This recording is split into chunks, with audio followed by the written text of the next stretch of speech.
Bonsoir, mesdames et messieurs, je vais vous inviter à prendre place pour pouvoir débuter la cérémonie.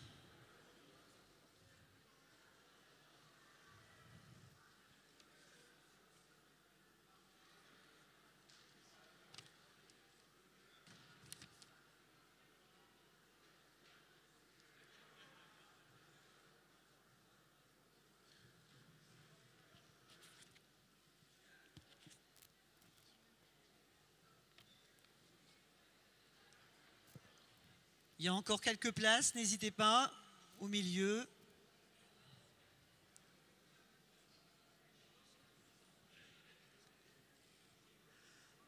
Donc bonjour à toutes, bonjour à tous. C'est toujours un plaisir de vous accueillir pour les vœux de notre commune dans cette salle superbement décorée. En cette nouvelle année, je tiens à vous souhaiter une année pleine de moments mémorables, de défis passionnants et de réussites éclatantes. Oublions les épreuves passées, apprenons de nos expériences et avançons avec optimisme. Ensemble, construisons de souvenirs qui réchauffent le cœur, partageons des rires qui résonnent, ouvrons-nous à la diversité et créons une année où l'amitié et la bienveillance seront nos guides constants. Bonne et heureuse année 2024.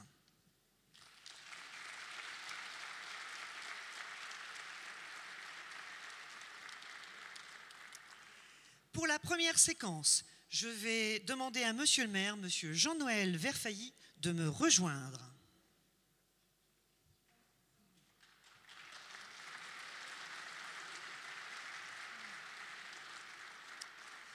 Monsieur le maire, l'année 2023 a marqué la mi-mandat. C'est l'occasion de faire une pause dans les projets que vous avez impulsés, mais aussi de dessiner les perspectives pour les années à venir. L'année dernière, les enfants du conseil municipal avaient souhaité vous poser des questions. Ce soir, en plus d'un de leurs représentants, nous accueillons également le vice-président d'une autre instance qui a vu le jour en 2023, le Collège des Sages. Je vous demande donc d'applaudir et j'invite Baptiste et Monsieur Éric Antoine à nous rejoindre.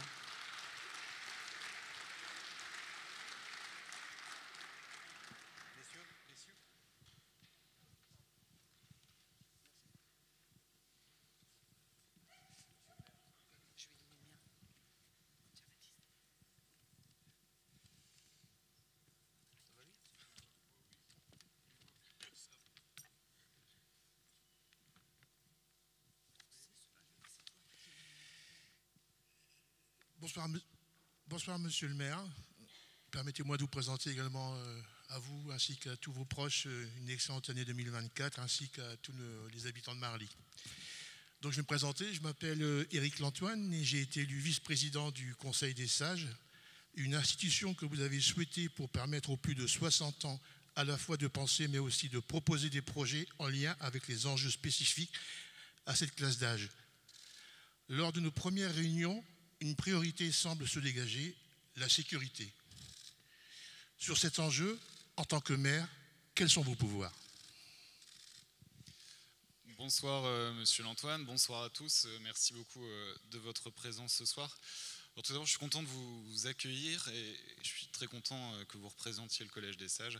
C'est quelque chose qui nous tenait à cœur. On avait réussi à le faire assez facilement avec le Conseil municipal des enfants et puis avec la crise sanitaire et autres. On a pris un peu de retard à l'allumage sur le Conseil des Sages, mais c'est une instance qu'on souhaitait vraiment mettre en place pour que tout le monde puisse participer et amener des idées à l'intérieur de la collectivité.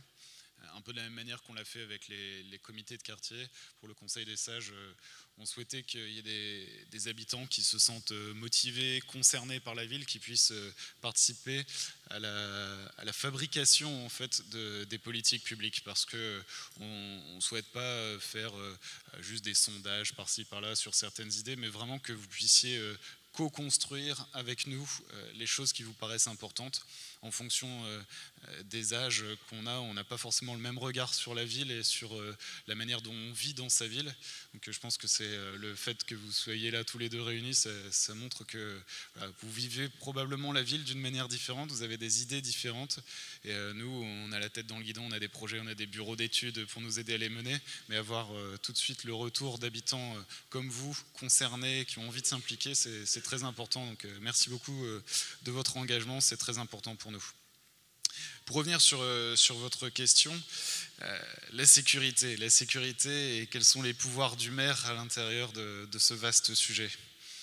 Très vaste d'ailleurs parce qu'il y a la sécurité et puis il y a tout ce qu'on appelle autour le sentiment de sécurité ou d'insécurité, des choses qui ne sont pas forcément concrètes mais qui sont importantes pour les gens dans leur vie et dans leur ressenti à l'intérieur de la ville.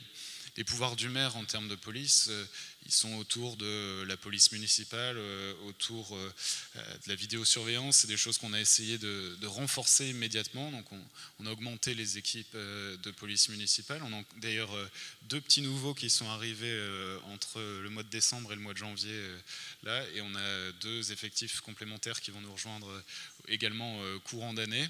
On a élargi les horaires aussi pour qu'ils puissent être présents le soir au moment où il y a le plus de problèmes qui se posent, notamment en termes de violence intrafamiliale. Et puis le week-end pour le samedi.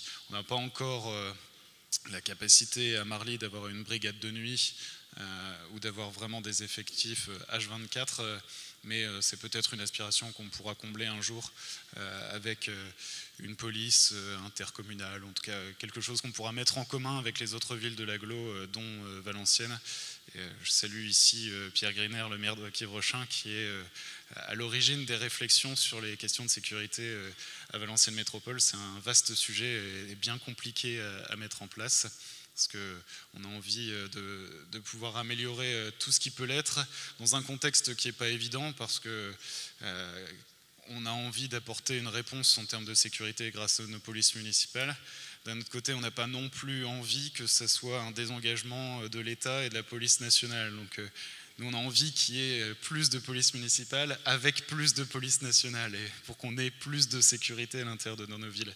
Si on rajoute plus de police municipale et qu'il y a moins de police nationale, finalement, ça n'apporte pas de solution pour les habitants et pour nous.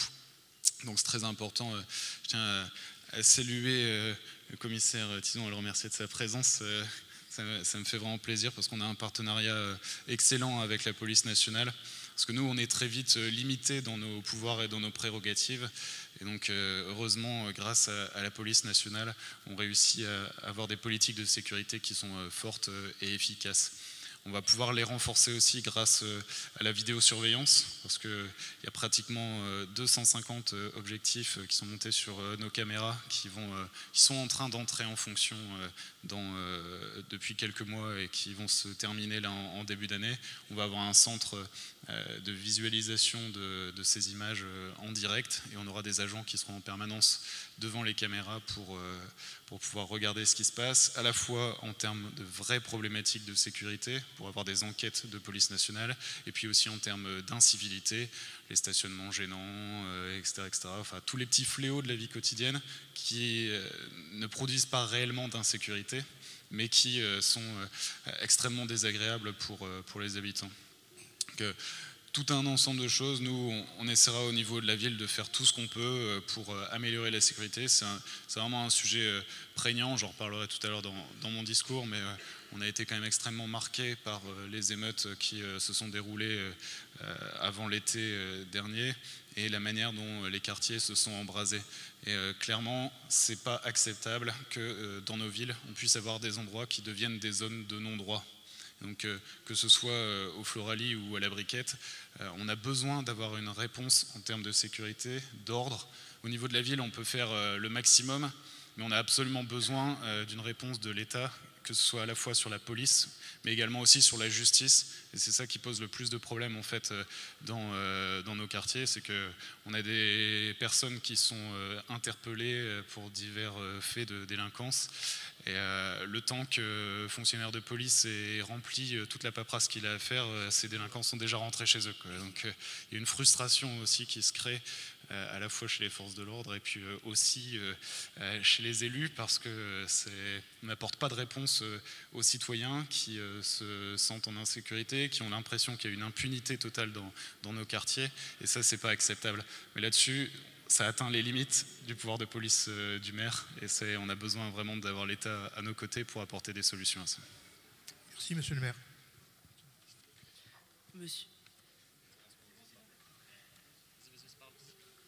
Monsieur le maire, le conseil municipal des enfants a reçu une invitation pour la pose de la première pierre du futur groupe scolaire, prévue la semaine prochaine. Je souhaiterais savoir à qui s'adresse cette nouvelle école et est-ce que les autres écoles de la ville seront aussi améliorées. Bonsoir Baptiste, merci de ta présence au nom du conseil municipal des enfants. Alors les écoles, c'est un vaste sujet à Marly, et puis vous savez ici que c'est mon cheval de bataille, que je considère que parmi les compétences qui sont celles d'une ville et d'un maire, avoir des écoles en bon état et offrir un cadre agréable pour les enfants travailler, c'est vraiment essentiel. On avait la problématique dans notre ville d'avoir toutes les écoles dans un état catastrophique. Donc on a souhaité y répondre le mieux possible, le plus rapidement possible, et on a profité de la rénovation urbaine du quartier de la Briquette pour avoir des financements complémentaires de l'État pour nous aider à financer la construction d'un nouveau groupe scolaire qui va réunir à la fois l'école Mandela et l'école Louise Michel. Ça va être un groupe scolaire vraiment de très grande qualité, puisque on a racheté en plus du terrain un autre terrain complémentaire pour qu'il y ait un parc à l'intérieur de l'école et qui puisse aussi bénéficier ensuite aux habitants du quartier. Ça va être vraiment, on l'appelle entre nous, le projet s'appelle l'école dans les arbres, parce que ça va vraiment être un cadre de vie extraordinaire pour les enseignants et pour les enfants. Donc ça, c'est une première. Ensuite, on avait l'école Jules-Henri Langrand, l'école du centre, qui elle était l'école en moins mauvais état de la commune. Donc, alors il y avait une partie des vitres qui étaient quand même des contreplaqués ou qui étaient en simple vitrage, mais le reste du bâti était à peu près en bon état.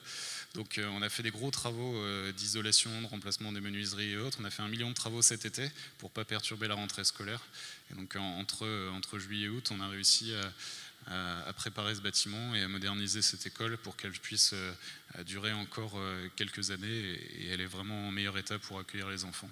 Et puis ensuite, il restera les écoles Marie Curie et Huré Saint-Nicolas qui, elles, sont en très très mauvais état aussi et qu'on espère pouvoir traiter très rapidement. Donc là, comme tu le disais, la semaine prochaine, c'est la première pierre du groupe scolaire, et dès que le chantier est lancé, on doit un peu le digérer financièrement, hein, parce qu'il y en a pour 15 millions cette école-là. Mais par contre, on va lancer tout de suite la réflexion sur le nouveau groupe scolaire pour pouvoir traiter les écoles Marie Curie et Huré Saint-Nicolas. Je veux que vraiment, avant la fin du mandat, on ait une solution pour toutes les écoles de la ville. Je vous le dis, c'est vraiment ma priorité à assurer des conditions d'enseignement correctes pour tous les petits Marlésiens. Deuxième question, monsieur le maire.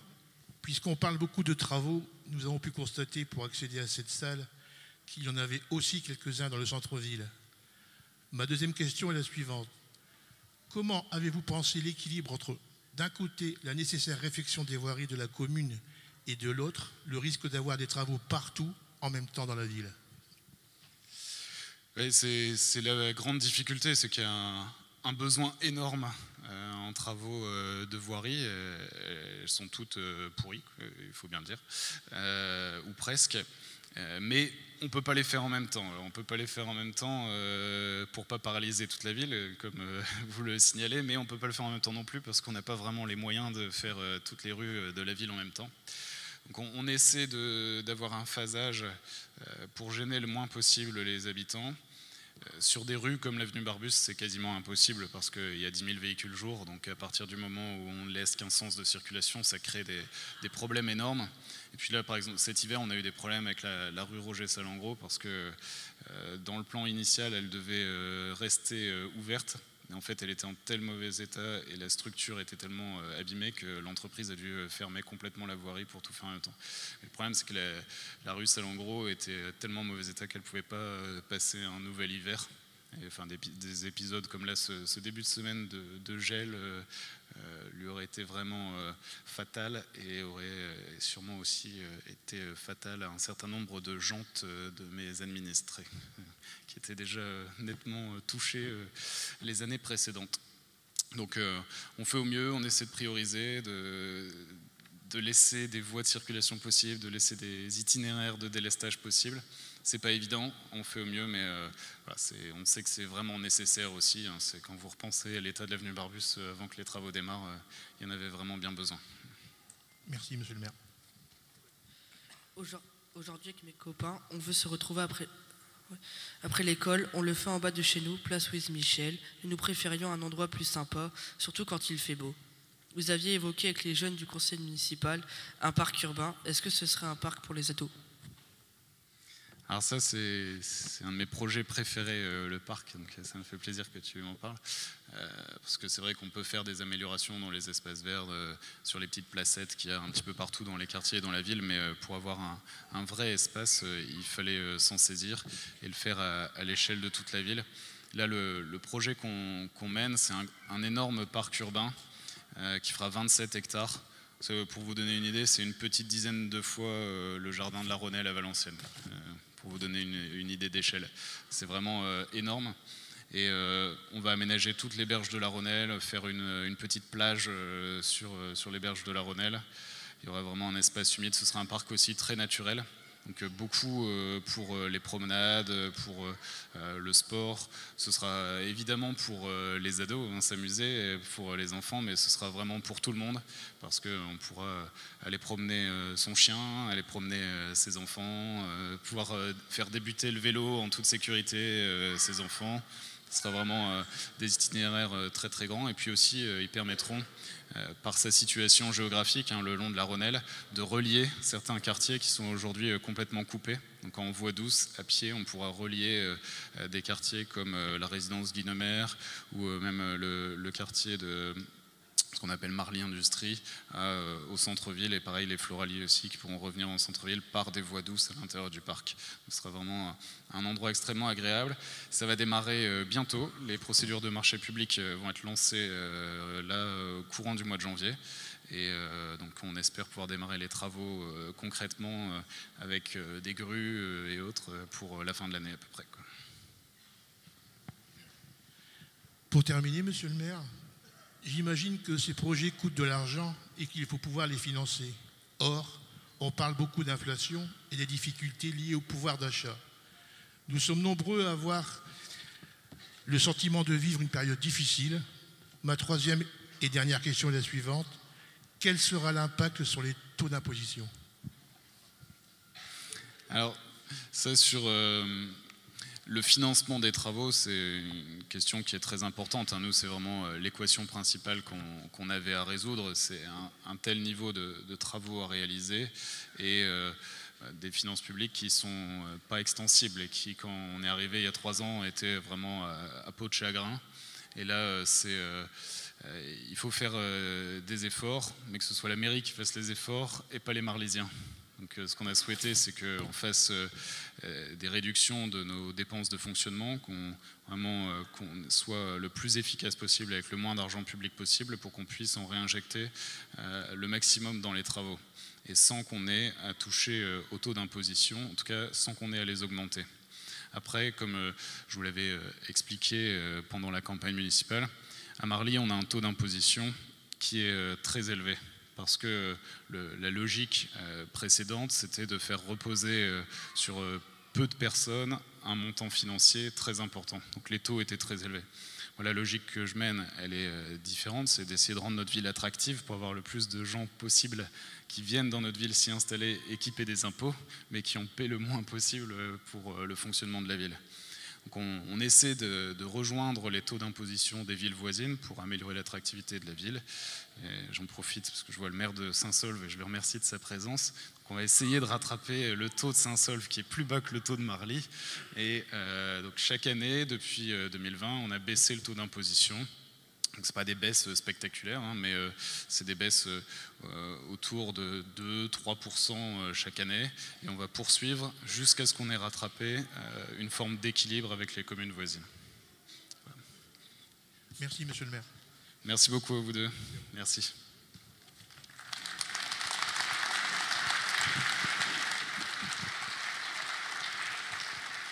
Nous allons donc maintenant passer à la rétrospective de la vie municipale 2023, donc la vidéo de la rétrospective 2023.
Je vais maintenant inviter mes collègues élus sur la scène. Hélène Martin, Bruno Leclerc, Mathilde Barbieux, Florence Lequeux, Aurore Fareno, Estelle Bout, Priscilla Diemboski, Jean-Claude Villain,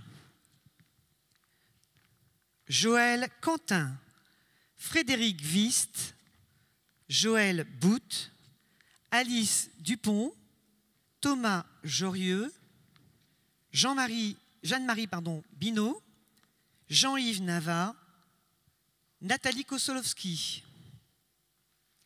Assia Lasreg, Serge Moreau, Céline Platel-Toin, Yves Floquet, Isabelle Dupont, Patrick Lemaire. Et bien sûr, Monsieur Jean-Noël Verfailly, maire de la ville.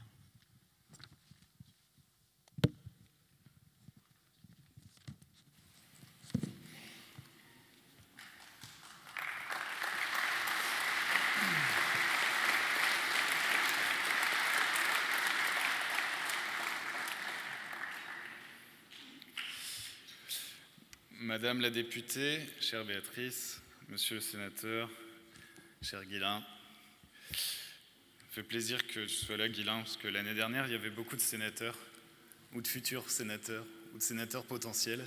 Et cette année, il n'y en a qu'un qui a été élu, mais qui est encore là, maintenant qu'il n'y a plus besoin de faire campagne. Et ça me fait très plaisir que tu sois présent. Monsieur le commissaire central, Monsieur le président de la Chambre de commerce, cher Bruno, Monsieur le président de la Chambre des métiers et de l'artisanat, Madame la conseillère régionale, chère Aurore, j'ai failli t'oublier. Toutes mes excuses. Mesdames et messieurs les maires des communes voisines, mesdames et messieurs les représentants des corps constitués, de la communauté éducative, associative et culturelle, mesdames et messieurs, chères Marlysiennes, chers Marlysiens, chers amis. Tout d'abord, je tiens à commencer par vous souhaiter une très belle année 2024. Je vous adresse tous mes vœux de bonheur, de réussite et de santé. Je vous souhaite d'être pleinement épanouis dans vos vies personnelles et professionnelles, de passer de nombreux moments de joie et de réussir à surmonter les moments plus difficiles que peut nous réserver la vie. Je vous souhaite également d'être des citoyens épanouis dans notre ville de Marly, que vous puissiez être heureux et fiers de vivre à Marly. Pour cela, au-delà des vœux pieux et de la tentation de la pensée magique, il va falloir que mon équipe municipale poursuive dans sa dynamique engagée maintenant depuis plus de 3 ans. On a vu une petite rétrospective sur la vidéo. Je remercie d'ailleurs les services municipaux qui nous ont fait cette petite vidéo. 3 ans, le temps passe vite. On voit que selon les époques, je me fais pousser soit les cheveux, soit le ventre, et pas toujours dans ce même ordre. Mais en tout cas, c'était intéressant de revoir ces images. Merci beaucoup aux services. Nous sommes entrés désormais dans la deuxième partie du mandat que vous nous avez confié en 2020. Je vais profiter de cette cérémonie pour prendre quelques minutes d'arrêt sur image afin de faire le bilan de cette première partie du mandat et esquisser ce qui sera la deuxième. Je ne rentrerai pas dans les détails du bilan parce que ce serait un exercice bien trop fastidieux pour un moment qui se veut certes protocolaire mais surtout convivial. Vous avez tous reçu chez vous l'édition spéciale de notre magazine municipal consacré au bilan de mi-mandat et dans lesquels vous pouvez retrouver tous les détails de notre action, projet par projet et domaine par domaine. Cette distribution a d'ailleurs été l'occasion de nombreux échanges puisque dans la mesure du possible, nous avons souhaité vous remettre le magazine en main propre et engager la discussion sur votre perception de notre action municipale. Ces échanges avec vous, qu'ils aient eu lieu lors de cette distribution, pendant les balades urbaines que nous organisons dans les quartiers de la ville, pendant un événement associatif ou organisé par la ville, ou encore lors des rendez-vous que nous avons en mairie, sont extrêmement précieux pour moi. Au-delà de l'image de l'administré râleur et jamais content, c'est souvent l'occasion de discuter franchement des points positifs comme négatifs qui impactent notre vie de tous les jours, votre vie de tous les jours. Parce que même si dans les discours de vœux, la tradition est plutôt de se focaliser sur les aspects positifs de l'action municipale, j'ai envie de m'arrêter quelques instants sur les points noirs, les échecs et les sujets perfectibles. Tout d'abord, 2 sujets radicalement différents, mais qui ont fortement terni ma perception de 2023. L'abandon par Valenciennes Métropole du projet que nous appelions le Grand Cavin et les émeutes urbaines que notre ville a eu à subir avant l'été. Sur le Grand Cavin, ce sont les efforts conjugués des 3 derniers maires de Marly qui ont été balayés d'un revers de main sans aucune explication, alors que ce projet, imaginé par Philippe Duet, né grâce à Fabien Thiémet et concrétisé par moi depuis 3 ans, était la promesse d'une attractivité nouvelle pour notre ville et pour tout le Valenciennois, avec la mise en valeur d'un cadre naturel exceptionnel et la création de logements de qualité pour accueillir de nouveaux habitants qui aujourd'hui peinent à se loger dans le Valenciennois et qui, même s'ils viennent y travailler, repartent chaque soir en métropole lilloise. Dans le cas des émeutes urbaines, c'est un choc d'une toute autre nature que notre ville a subi. Bien sûr, notre ville n'a été qu'une victime parmi d'autres, et les dégâts que nous avons eu à déplorer ne sont pas les plus conséquents quand on pense à l'incendie de la mairie de Mons-en-Barœul, du théâtre de Denain, du cinéma de Gemont ou encore de l'école Sainte-Clotilde de Tourcoing. Mais la violence des attaques contre les forces de l'ordre, le choix des cibles visées par les délinquants, comme le chantier du centre de formation des apprentis de la Briquette, laissent un goût amer d'un échec retentissant. L'échec de l'éducation de ces jeunes, de leur intégration dans la société, l'échec de la politique de la ville qui n'a su prévenir cet embrasement des quartiers, l'échec dans la capacité à maintenir l'ordre et à empêcher les violences et les dégradations, l'échec de la justice à sanctionner les coupables. De ces échecs, chaque élu, local ou national, doit bien sûr prendre sa part de responsabilité. Mais ces échecs montrent surtout la faiblesse de notre État, son incapacité à organiser la vie en société, son incapacité à garantir la sécurité des biens et des personnes. À l'échelle municipale, nous avons engagé la rénovation urbaine de la Briquette et nous allons bientôt le faire également pour les Floralies. Mais ce ne sera pas suffisant, pas efficace pour assurer une véritable transformation de ces quartiers si l'État républicain ne nous aide pas à garantir l'ordre. Rien n'est possible sur du long terme sans ordre.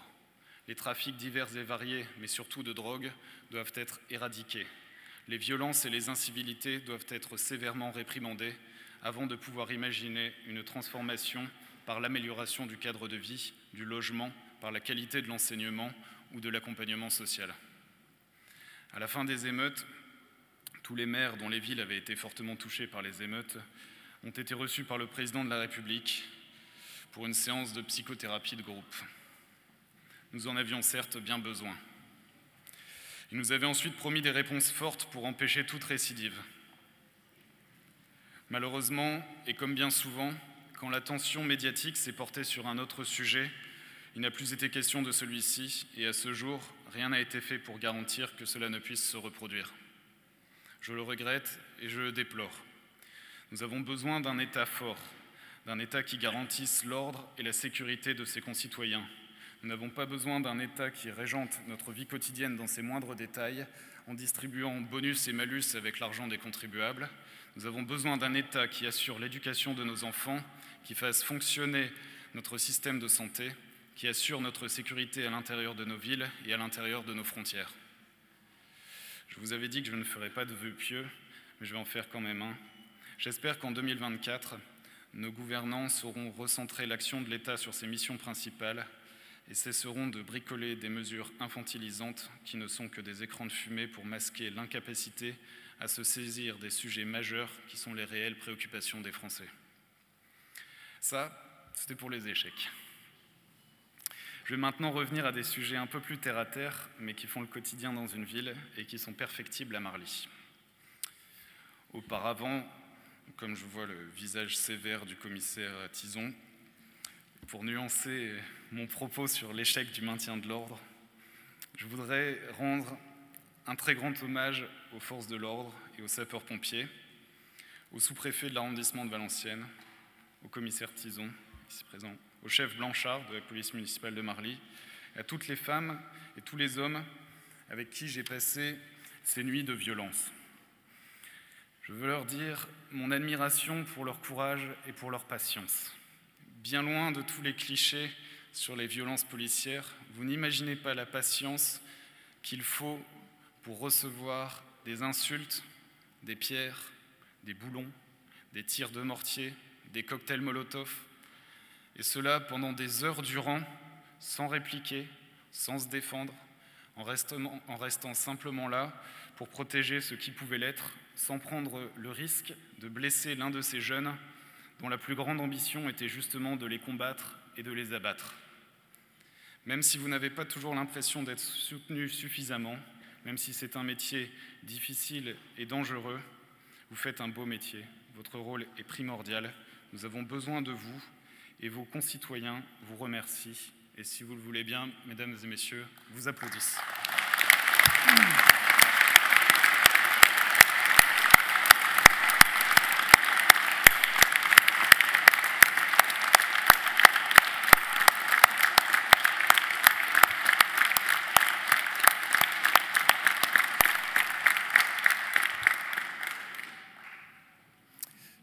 Pardonnez ces quelques détours dans ses propos.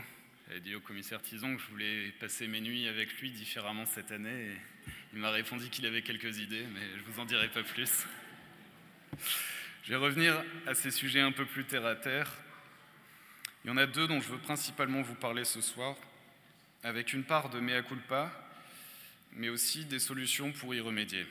D'abord, le cadre de vie, et ensuite, la réponse de la mairie à ses administrés. Sur le cadre de vie, j'englobe tout ce qui touche à l'entretien des espaces verts, les dépôts sauvages et la propreté urbaine. C'est un sujet majeur dans une ville parce que c'est ce qui saute aux yeux, à la fois des habitants, mais aussi de tous ceux qui traversent notre ville. Nous avons encore de gros progrès à faire en la matière. C'est à la fois une responsabilité de votre municipalité, de vos élus, des agents de la ville, mais aussi une responsabilité collective de tous les habitants. Sur la partie de ma responsabilité, c'est là que je dois faire un mea culpa. L'entretien des espaces verts a été entre insatisfaisant et catastrophique pendant une bonne partie de l'année 2023. D'aucuns y ont vu une volonté de la commune de faire des économies sur ses dépenses, mais la réalité est plus simple. Depuis des années, les espaces verts sont sous-traités à un prestataire extérieur, et lors du dernier renouvellement de prestataire, celui qui s'est vu attribuer le marché n'a pas été à la hauteur de nos espérances. Heureusement, c'était un marché qui était attribué pour 1 an.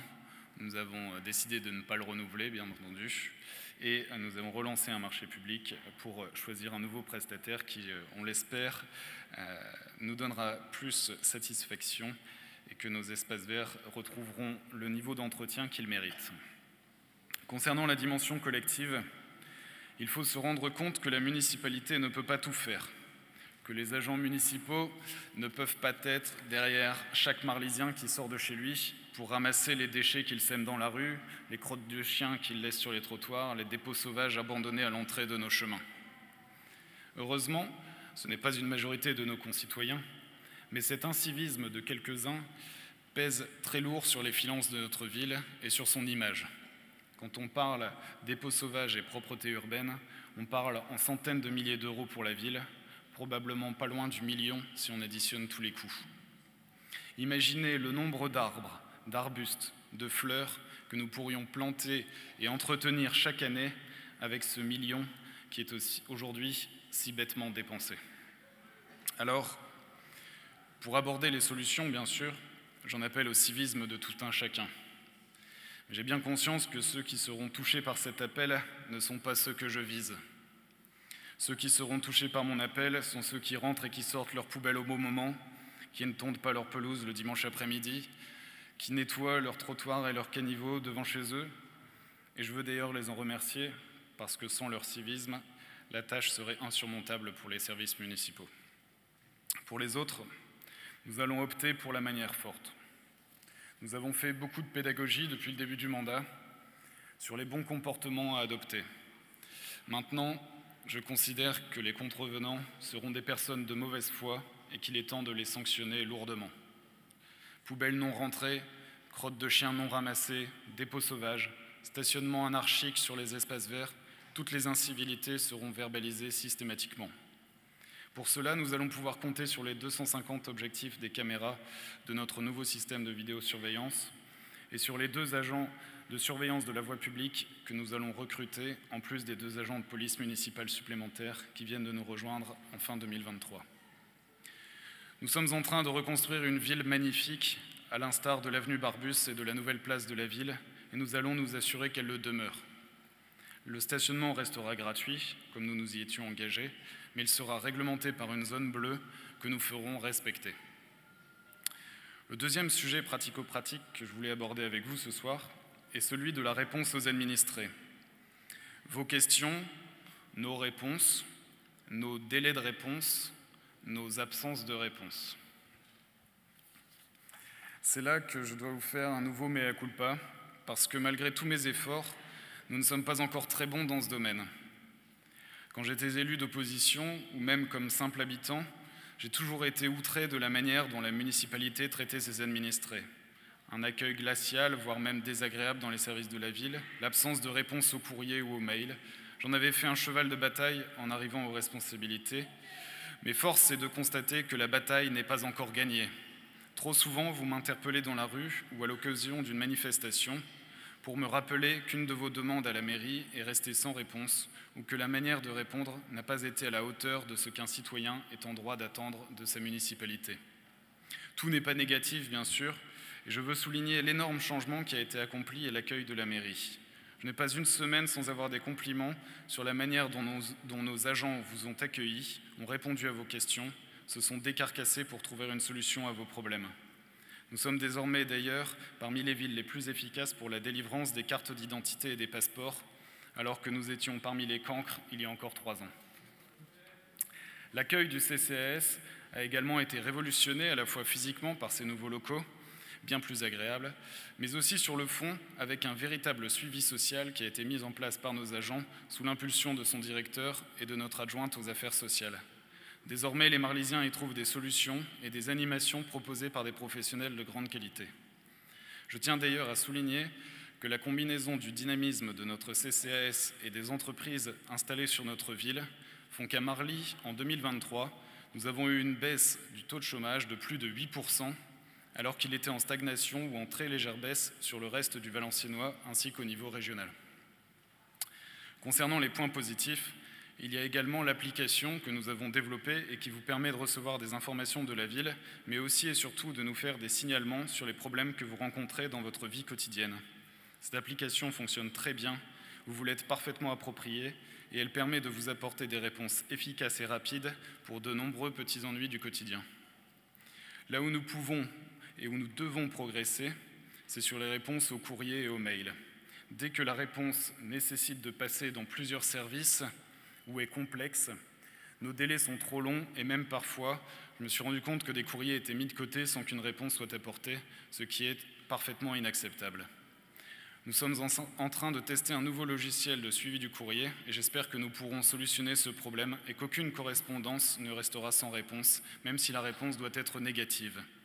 Rien n'est pire qu'une absence de réponse qui peut facilement être considérée comme un manque de considération, voire même de mépris, alors qu'aucun de nos élus ou de nos agents ne souhaite vous renvoyer ce sentiment. Maintenant que j'ai fait les échecs et les peut mieux faire, je vais quand même aborder les sujets de satisfaction, d'autant qu'ils sont nombreux à Marly depuis 3 ans. Je ne vais pas vous faire de liste à l'après-vert, puisque vous avez eu toutes les informations dans le bilan de mi-mandat, mais je veux revenir sur l'esprit de ces projets et de ces réalisations. Vous le savez, et vous pouvez encore le constater chaque jour, notre ville souffrait d'un déficit massif d'investissement depuis 30 ans. Faute d'investissement régulier, c'est l'ensemble du patrimoine de la ville qui s'est dégradé inexorablement. Les écoles, les salles de sport, les bâtiments administratifs, l'hôtel de ville, les routes. La conjonction d'une gestion calamiteuse des investissements et le laisser-aller total dans les dépenses de fonctionnement de la ville avait amené la ville dans une situation lamentable, avec un besoin en travaux absolument colossal, mais des caisses vides qui ne permettaient même pas d'envisager d'en réaliser ne serait-ce que le commencement. Pendant ces 3 dernières années, et je tiens à remercier les élus et les services qui ont rendu cela possible. Nous avons pris à bras-le-corps les deux aspects de ces choses, en préparant les projets d'investissement, en menant les études nécessaires à la réalisation des travaux et en assainissant nos finances pour dégager les moyens nécessaires à financer ces chantiers.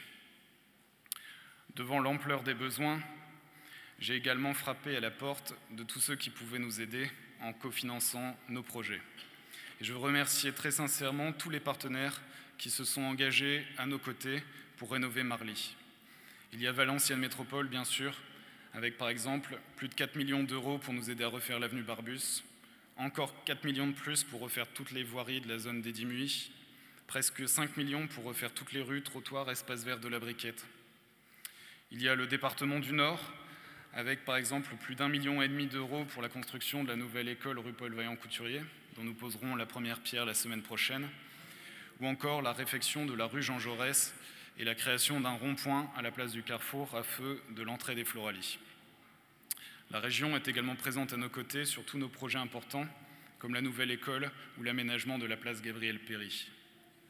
Je n'oublierai pas l'État, bien sûr, qui, au-delà de notre dotation globale de fonctionnement, nous aide sur de nombreux projets comme la rénovation urbaine de la Briquette, la rénovation de l'école Jules-Henri Langrand, ou encore pour le financement de nos caméras et de notre système de vidéosurveillance.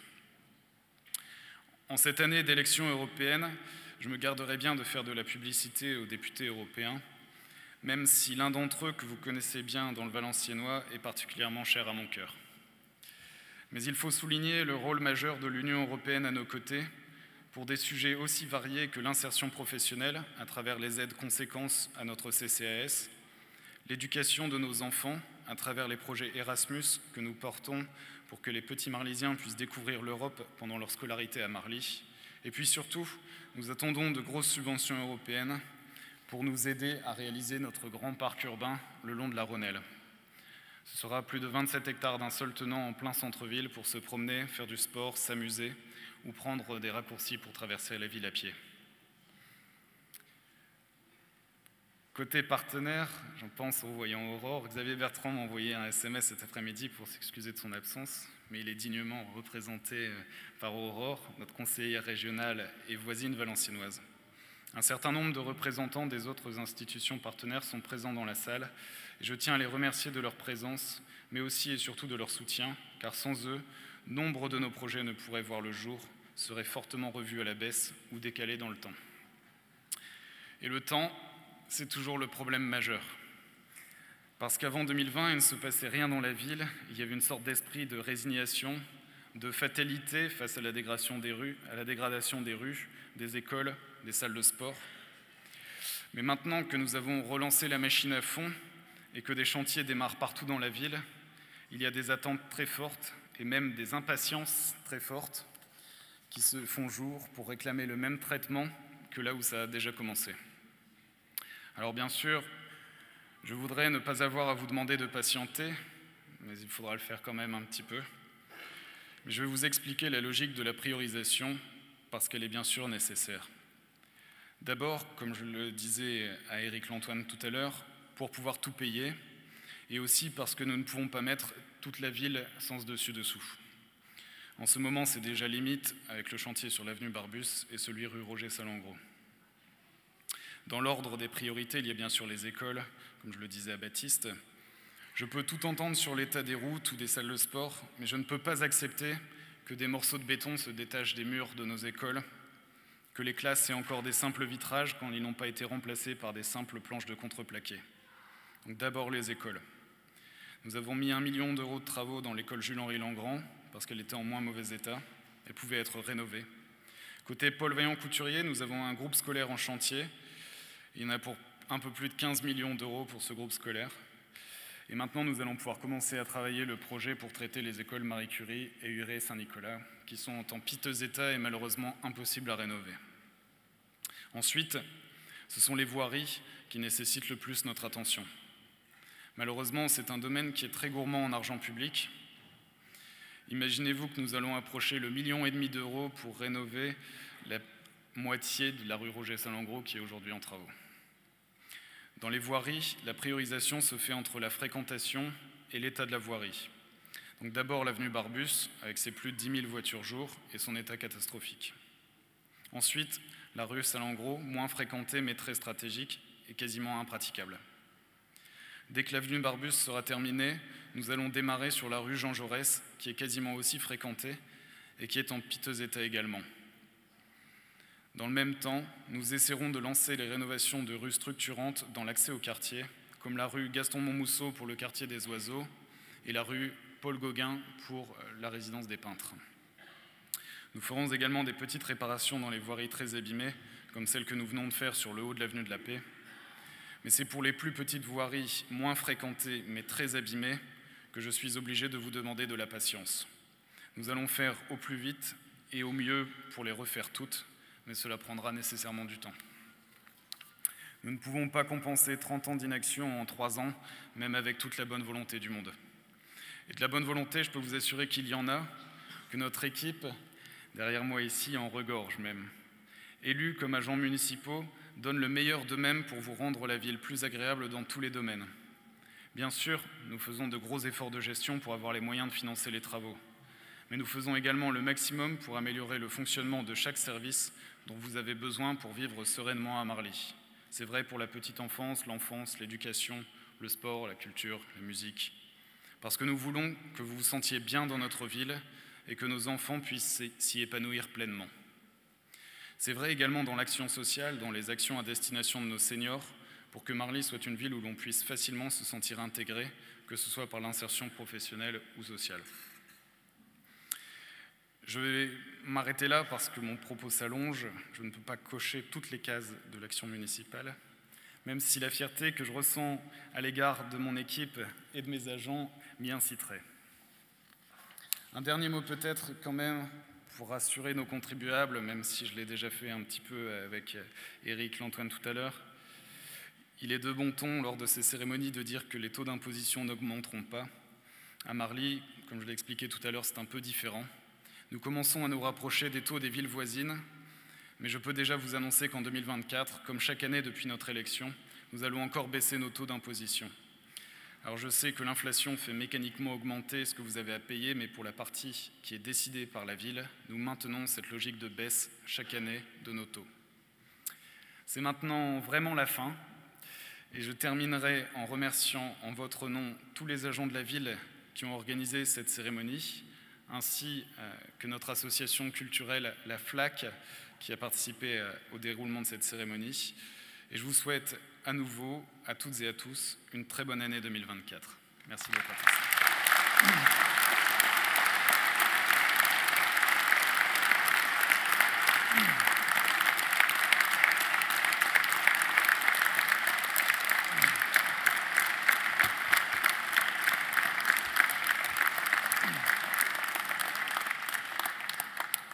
Monsieur le maire a souhaité profiter de cette cérémonie des vœux pour mettre à l'honneur certaines personnalités de notre ville et qui se sont illustrées de diverses manières au cours de l'année 2023. Cette mise à l'honneur sera symbolisée par la remise de la médaille de la ville, mais je laisse le soin à monsieur le maire de nous les présenter. Merci beaucoup Laurence. Alors, en effet, je voulais qu'on ait une petite séquence différente pour mettre à l'honneur des personnalités de notre ville qui se sont distinguées d'une manière ou d'une autre, soit pendant l'année, soit pendant toute leur carrière ou leur vie professionnelle ou leur vie personnelle, un peu dans tous les domaines de la ville. Et on a eu l'occasion avec Claude Jumel, que vous connaissez tous, à qui on doit remettre une décoration, mais cette fois-ci nationale. Du coup, on s'est dit qu'on allait profiter de l'occasion pour remettre en place une médaille de la ville et pour remercier un certain nombre de Marlysiennes et de Marlysiens qui ont œuvré pour notre ville, qu'ils y habitent ou qu'ils y travaillent, ou en tout cas qui ont fait briller la ville d'une manière ou d'une autre pendant cette année. Je vais commencer d'abord par Madame Bury, Madame Fabienne Bury. Je ne sais pas si elle est présente. Et où, Madame Bury ?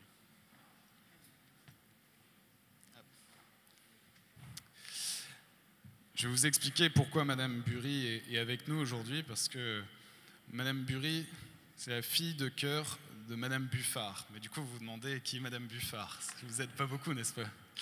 Madame Buffard, c'est une dame qui, à son décès, a légué sa maison à la ville de Marly. Et en fait, ça nous a permis de récupérer une somme d'argent importante pour la ville et de pouvoir accélérer encore plus nos programmes de travaux. Je voulais mettre à l'honneur Madame Buffard à travers sa fille de cœur, Madame Bury, parce que son don à notre ville est très important et nous fait extrêmement plaisir. Ça permet de la remercier vraiment à travers vous, Madame Bury. Si vous voulez bien applaudir.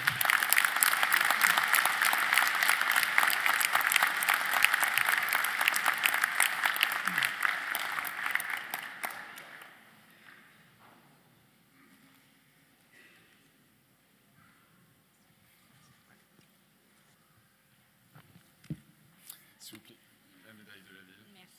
Merci beaucoup. Mais madame, mes félicitations. Encore merci beaucoup.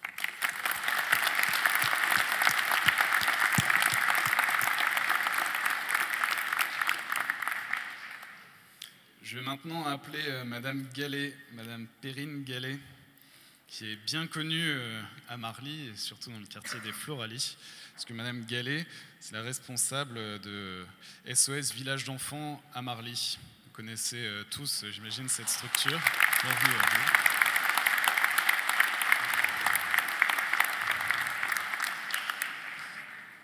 Madame Gallet, pendant toute sa carrière professionnelle et pendant son passage à Marly comme directrice du village SOS, a été vraiment au cœur de toute la protection de l'enfance et a permis à ces enfants d'avoir une vie la plus normale possible dans les meilleures conditions, en tout cas qu'il est possible de leur apporter.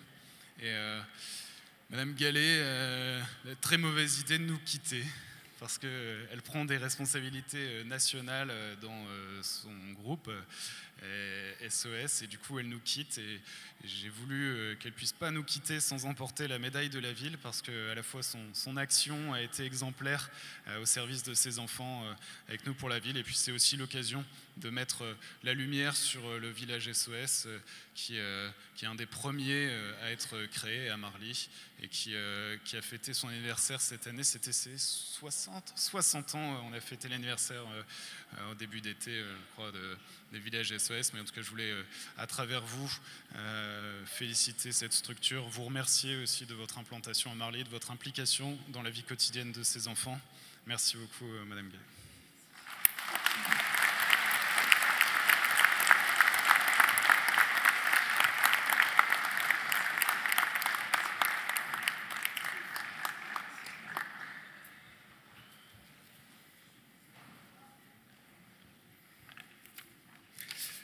Monsieur Corbier, où est-ce qu'il est Monsieur Corbier? Tout à l'heure je le cherchais et c'était caché. Alors, Monsieur Arnaud Corbier, c'est le patron de Réfracol. Je ne sais pas si vous connaissez tous Réfracol, mais c'est une très très vieille entreprise marlysienne. Ils sont installés en plein centre de Marly. L'origine de l'entreprise a presque un siècle. Et la société en elle-même est née en 1946. En tout cas, c'est une société qui est très dynamique, qui a une cinquantaine de salariés, qui fait des bétons réfractaires, ciment réfractaire peut-être, ciment réfractaire. Et tout ce qui est en contact avec des très hautes températures, on les a par exemple dans la sidérurgie, dans les fonderies, ce genre de choses, mais on l'a aussi par exemple, c'est une fierté, sur le pas de tir des fusées Ariane. Dans les clients de Réfracol, il y a Safran, l'aérospatiale, un certain nombre de clients extrêmement réputés. Et je pense qu'il y a un certain nombre de Marlysiens qui ne devaient pas savoir ça et qui l'apprennent aujourd'hui, mais c'est en tout cas une grande fierté pour nous. La particularité, c'est que comme ils sont nés autour des fonderies de Marly, ils se sont retrouvés en plein centre-ville et ils ont une activité qui parfois est un petit peu bruyante ou dégage quelques poussières. Et puis, ils sont surtout une entreprise florissante et qui avait besoin de se développer. Et avant que je sois élu maire, M. Corbier est venu me voir en me disant qu'il ne pouvait plus rester en centre-ville et qu'il fallait qu'il construise un nouveau siège pour son entreprise. Et à ce moment-là, j'étais allé à Valenciennes Métropole C'était Dominique Deburge à l'époque, qui était vice-président au développement économique avant moi, et qui m'a aidé à ce qu'on puisse trouver un nouveau terrain à Marly pour M. Corbier et pour l'entreprise Refracol. Parce que M. Corbier, il est du Cambrésis et il était un peu tenté à un moment d'aller repartir faire un tour dans le Cambrésis. Moi, j'avais pas très envie qu'une entreprise née en 1927 quitte Marly. Et donc, il s'en est fallu d'un cheveu, je sais bien, mais c'était le bon cheveu qu'on a réussi à rattraper. En tout cas, je suis très heureux. Leur bâtiment donc, est en train de se terminer sur la zone des Dimuys. Il y a une extension qui va démarrer ensuite. Mais c'est complètement dans la logique qui est de retirer les anciennes entreprises un peu bruyantes ou polluantes du centre-ville de Marly pour réhabiliter le centre-ville de Marly et exploiter au mieux notre zone d'activité qu'on partage avec Soltin, mais qui est extrêmement dynamique et florissante. Je voulais vous remercier d'être resté à Marly. Vous faites la fierté de notre ville. On a une activité économique qui est vraiment en plein développement sur la ville. C'est grâce à des entrepreneurs comme vous et grâce à des entreprises comme la vôtre. Merci beaucoup, Monsieur Corbier.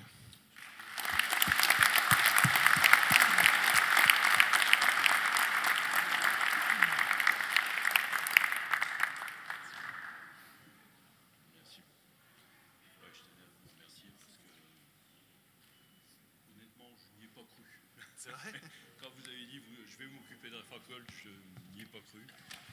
Je n'y ai pas cru et j'ai été assez étonné dans les jours qui ont suivi. Comme on m'avait dit, j'ai peut-être une solution au Dimuys. Et je tenais à vous en remercier parce que je crois que le succès de Refracol, c'est l'écoute client. L'écoute et de comprendre la problématique de nos clients. Et vous avez su comprendre la problématique de Refracol. Merci. Merci à vous.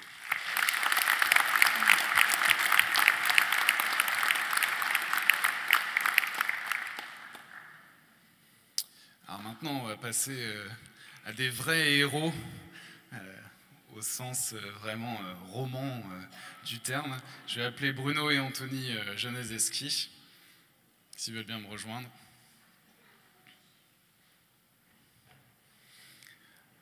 Je vais vous raconter pourquoi c'est des héros. Il n'y a pas très longtemps, en novembre, il y a eu un incendie qui s'est déclaré très tôt dans une maison à Marly, au rez-de-chaussée. Il y avait 7 personnes dans la maison et n'avaient plus la possibilité d'accéder au rez-de-chaussée à cause de la violence de l'incendie. Et les voisins de cette maison, c'est une maison mitoyenne, c'était Bruno et Anthony, ont entendu les habitants qui étaient coincés au premier étage de leur maison et qui tapaient contre le mur. Ils ont essayé de rentrer par la maison, et tellement de flammes et de fumée qu'ils ne pouvaient pas rentrer. Et du coup, il y a Bruno qui a escaladé la gouttière pour réussir à entrer en contact avec les habitants et les faire sortir. Et ensuite, ils ont ramené un fourgon devant, mis un matelas dessus pour faire sortir la dernière personne qui a pu sauter de la maison et s'en sortir. À la fin de l'histoire, il y a eu une dame qui a été blessée et tous les autres indemnes, alors que sans vous, il serait 7 à être peut-être plus de ce monde, grâce à vous. Vraiment, bravo.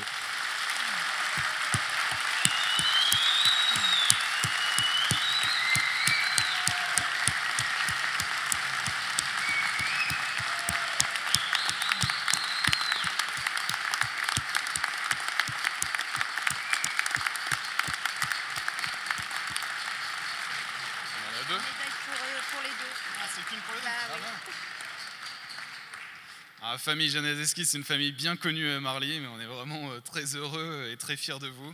Bravo messieurs, merci beaucoup. Les fleurs pour le jeune. Merci beaucoup messieurs. Bravo.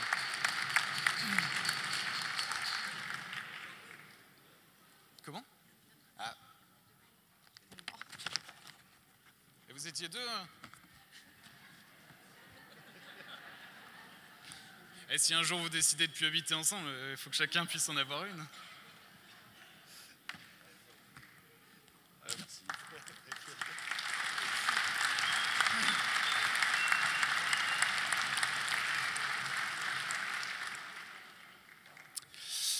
Et maintenant, c'est un deuxième temps parce que c'est plus les médailles de la ville, c'est la médaille d'argent de la jeunesse, des sports et de l'engagement associatif que je dois remettre.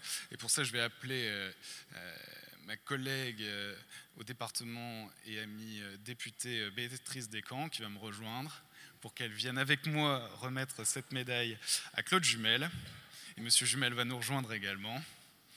Alors Claude Jumel est encore plus connu que les Jeunesses des Skis à Marly parce que ça fait longtemps qu'il y habite, qu'il a été un sportif émérite lui-même, qu'ensuite il a été élu pendant 3 mandats à la ville de Marly, qu'il s'est occupé des sports, qu'il a organisé un nombre de manifestations sportives et d'événements incroyables à Marly.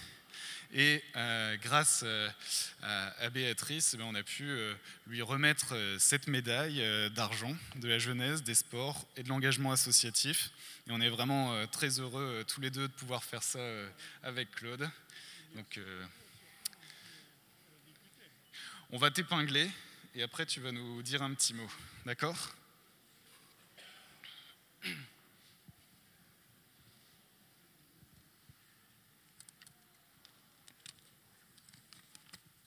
Je t'épingle.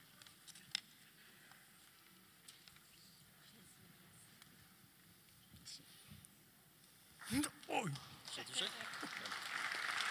tu m'as piqué. Ça va ? Ça va ?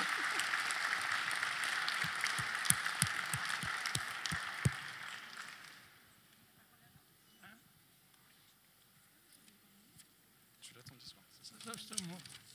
Je vais vous les tenir. Ouais. Voilà. Je vais tenir ça aussi. Attends, je vais mettre mes lunettes. On vieillit, hein.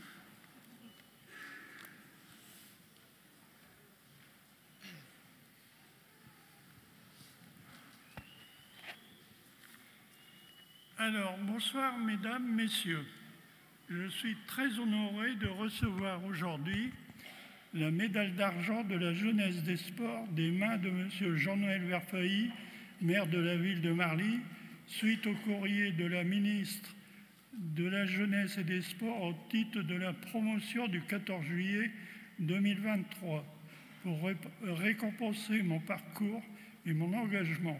Ma première médaille m'a été remise par Fabien Tchémé, l'ancien maire. Je reconnais les difficultés que Jean-Noël a pu avoir pour débloquer mon dossier suite à mes problèmes de santé. Il a demandé à la députée Mme Descamps d'intervenir auprès de la ministre des Sports pour expliquer mon cas. Je les remercie tous les deux chaleureusement pour cette intervention.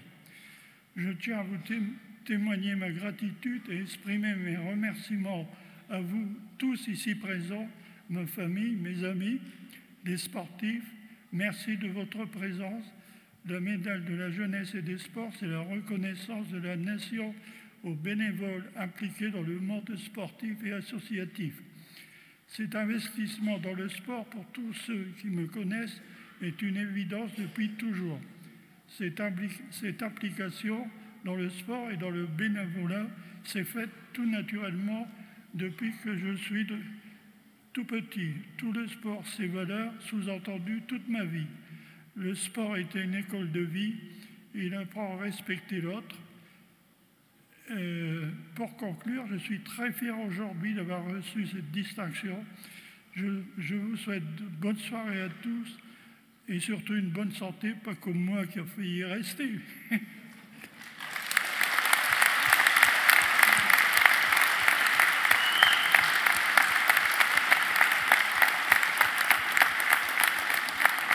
Alors, je vais faire un petit tour de ce que j'ai fait à Marly. Au niveau des sports, j'ai créé le premier cyclocross à Marly. J'ai fait le premier parcours du cœur, création du tir à l'arc, création du tennis de table avec Aulnoy et Valenciennes, création de l'USVM cycliste, organisation du championnat de France et des caisses d'épargne à Marly, organisation d'un match de football à Marly, Stade de Reims, USVA, entraîneur Perroche. Création du Hainaut Basket, Marly et Caudin. Passage à Marly de Paris-Roubaix. Passage du Tour féminin. Premier championnat des Flandres à Marly, coureurs élite, création du stade Jean-Pierre Papin et Mazdaghetti à la Briquette, création de la S marlésienne, foot en salle et terrain. Voyage à Clairefontaine au centre d'entraînement de l'équipe de France pour les jeunes de Marly. Visite de Thierry Roland à Marly et Gassio de Canal+. Visite sur le plateau de France 2 pour le Ballon d'Or de Badjo en compagnie du chanteur Herbert Léonard et Michel Platini. Visite à la télé avec les jeunes du centre arrêt de Marly. Réception du président de la Fédération française de cyclisme en vue de construire un vélodrome couvert pour la région valenciennoise et ses environs du Nord-Pas-de-Calais. Une salle de spectacle environ 4000 spectateurs. Construction d'une tribune de football au stade de Néer. Mise en place d'une école municipale de sport dans toutes les catégories. Création d'une pétanque vétéran avec M. Rory. Création de la salle de billard. Après ça, je ne vais pas vous détailler les fêtes. Alors, forum des associations, challenge du maire, création de la Valenciennes Métropole cyclotourisme, Marly-Mans, 600 participants à Marly, création des sportifs, mise à l'honneur chaque année, course des 3 communes, Marly, Étreux, Saultin, dont je félicite la venue du représentant de Saultin. Championnat élite du Nord Pas-de-Calais, 120 participants. Championnat des Flandres féminins. Création de nouveaux emplacements de la braderie, je l'ai fait passer de 400 à 700. Et donc, aussi, la ville de Marly, de 13 000 habitants, termine 2e de la ville la plus sportive du Nord-Pas-de-Calais. Et donc ça, pour moi, j'y tiens beaucoup. Et j'ai organisé aussi un match de basket ici, dans cette salle, avec tous les anciens de l'équipe de France. Voilà, donc je tenais à remercier tous les gens qui sont venus ce soir pour me féliciter de ma médaille. Et puis j'aurai une petite pensée pour mes moniteurs municipaux. Donc monsieur Platel qui est décédé trop jeune, comment dirais-je, Plumcock, qui ont fait l'honneur de notre équipe qu'on faisait le mercredi, et puis comment il s'appelle, Fernez. J'avais une équipe de moniteurs extraordinaires à Marly, et ça a fait la renommée de la ville. Alors j'espère, monsieur le maire, que le sport va continuer, parce que je sais que vous aimez le sport, vous me l'avez montré, donc je compte sur vous. Merci à tous et bonne année. Bravo.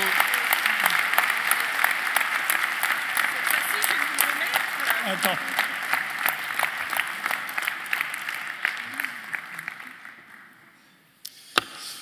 Merci beaucoup à toi, Claude. Merci pour tout ce que tu as fait pour la ville et pour ce discours. Je pense que tu as beaucoup parlé, comme moi ce soir. Alors maintenant, après avoir remercié tous les services de la ville, on va pouvoir aller partager tous ensemble le verre de l'amitié. Je pense qu'on l'a bien mérité après ces longs discours. Merci à tous et à tous. En tout cas, bonne soirée. Encore une très bonne année.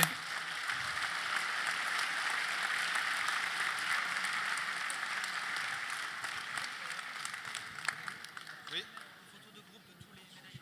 Ah ok.